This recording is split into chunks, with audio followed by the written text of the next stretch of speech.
ಆಕೆ 7ನೇ ತರಗತಿಯ ಬಾಲಕಿ. 7ನೇ ತರಗತಿಯಲ್ಲಿ ವ್ಯಾಸಂಗವನ್ನು ಮಾಡ್ತಾ ಇದ್ಲು. ಹಾಸನ ತಾಲೂಕಿನವರೇ.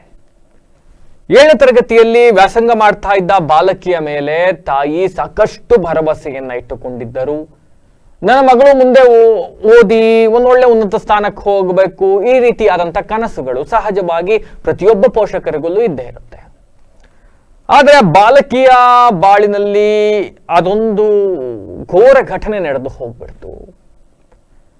ಅದೇ ಗ್ರಾಮದ ತಮಗೆ ಪರಿಚಿತೇನಿದ್ದು ಆಗಾಗ ಮನೆಗೆ ಬಂದು ಹೋಗ್ತಾ ಇದ್ದಂತಹ 17 ವರ್ಷದ ಅಪ್ರಾಪ್ತ, ಆತನು ಕೂಡ ಅಪ್ರಾಪ್ತ ಬಾಲಕನವರು, ಬಾಲಕಿಯನ್ನ ಪುಸಲಾಯಿಸಿ ಇನ್ನಿಲ್ಲದ ಆಮಿಷಗಳನ್ನ ಒಡ್ಡಿ ಆಕೆಯ ಮೇಲೆ ರಗಿ ಆಕೆಗೆ ಲೈಂಗಿಕ ದೌರ್ಜನ್ಯ ಕಿರುಕುಳವನ್ನ ನೀಡಿ ನಂತರ ಈ ವಿಷಯವನ್ನ ಯಾರತ್ರವೂ ಹೇಳಬಾರದು, ಹೇಳಿದರೆ ಜೀವ ಬೆದರಿಕೆ ಮತ್ತೊಂದು ಇನ್ನೊಂದನ್ನು ಹಾಕಿದ್ದಾನೆ.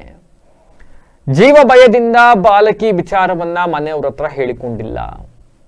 ಅದಾದ ನಂತರ ಅವರ ಸಂಬಂಧಿಕರ ಮೂಲಕ ಮತ್ತೊಂದು ಇನ್ನೊಂದು ಅನಾರೋಗ್ಯ, ಯಾಕೋ ಬಾಲಕಿಯಲ್ಲಿ ಒಂದಿಷ್ಟು ಬದಲಾವಣೆಗಳು ಕಾಣಿಸ್ತಾ ಇದ್ದಾವೆ ಆಕೆಯ ಮಾನಸಿಕ ಸ್ಥಿತಿ, ಆರೋಗ್ಯ ಸ್ಥಿತಿಯಲ್ಲಿ ಅಂದಾಗ ಈ ವಿಚಾರವನ್ನ ತಾಯಿ ಕೇಳ್ತಾರೆ ಕೂತು. ಆಗ ಬಾಲಕಿ ನಡೆದ ಘಟನೆಗಳೆಲ್ಲವನ್ನ ವಿವರಿಸ್ತಾಳೆ. ನಂತರ ಆಸ್ಪತ್ರೆಗೆ ದಾಖಲು ಮಾಡಲಾಗತ್ತೆ. ಆಸ್ಪತ್ರೆಗೆ ದಾಖಲು ಮಾಡಿದಾಗ ಬಾಲಕಿ ಗರ್ಭಿಣಿ ಆಗ್ಬಿಟ್ಟಿದ್ದ ಅನ್ನೋದು ಗೊತ್ತಾಗತ್ತೆ.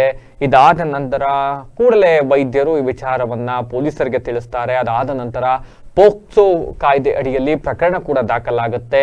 ಆ್ಯಂಡ್ ಬಾಲಕಿಯ ಮಾಹಿತಿ ಆಧಾರದ ಮೇಲೆ 17 ವರ್ಷದ ಬಾಲಕ ಯಾರಿದ್ದಾನೆ ಆತನನ್ನು ಕೂಡ ಪೊಲೀಸರು ಬಂಧಿಸ್ತಾರೆ.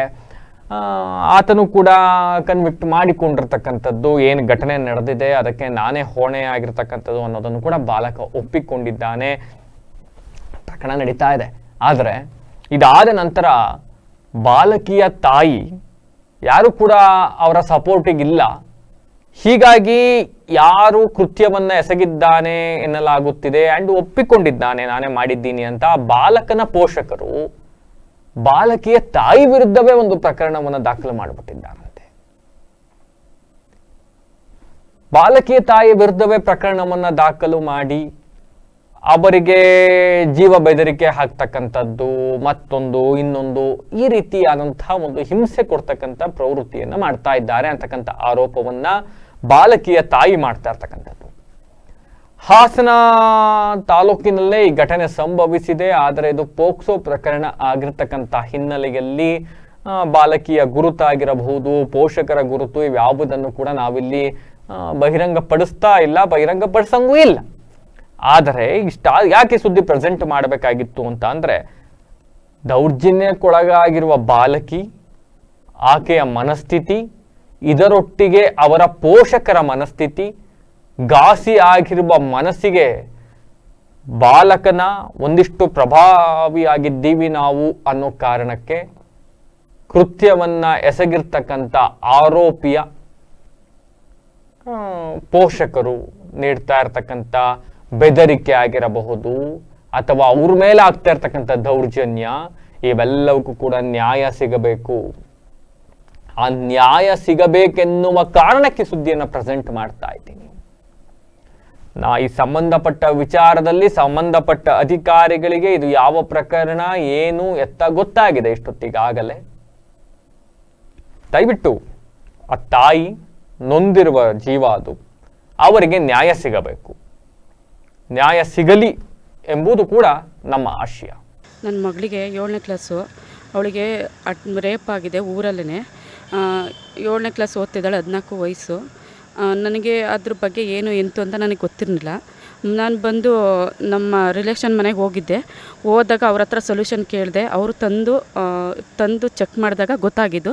ಅವ್ರ ಹತ್ರ ಕೇಳಿದಾಗ ಹಿಂಗೆ ಅಂತ ಅವ್ರ ಮಾವನ ಹತ್ರ ನಾನು ಫೋನ್ ಮಾಡಿದ್ವಿ, ಹಿಂಗಾಗಿದೆ ಅಣ್ಣ ಏನು ಮಾಡೋದು ಅಂತ ಕೇಳಿದ್ಕೆ ಅದಕ್ಕೆ ಅವರಂದರು ಆಯಿತು ಒಂದು ದಿವಸ ಕಾಯಿರಿ, ಅವನನ್ನು ಕೇಳ್ತೀವಿ, ಕೇಳಿದ ಮೇಲೆ ಇದು ಮಾಡ್ತೀನಿ ಅಂತ ಅಂದರು.